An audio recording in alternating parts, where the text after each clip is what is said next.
And this is the ventral position. Now, you have to observe the positive and negative contrast.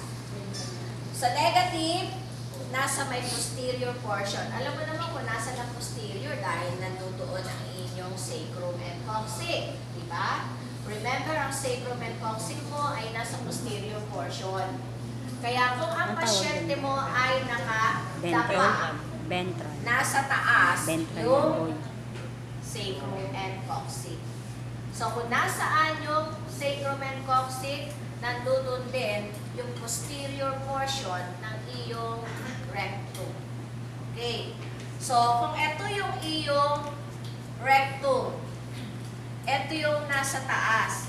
So lahat ng hangin mo nandoon sa may posterior portion. Lahat ng positive mo nasa anterior portion.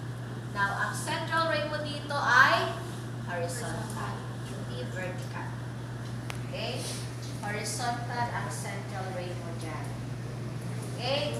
Now, kung halimbawa, ang positive mo ay napunta dito sa may posterior portion at ang negative mo ay nasa anterior portion, ibig sabihin, the position is dorsal decubitus. Nakahiga yung patient mo. Since mas mababa yung posterior, definitely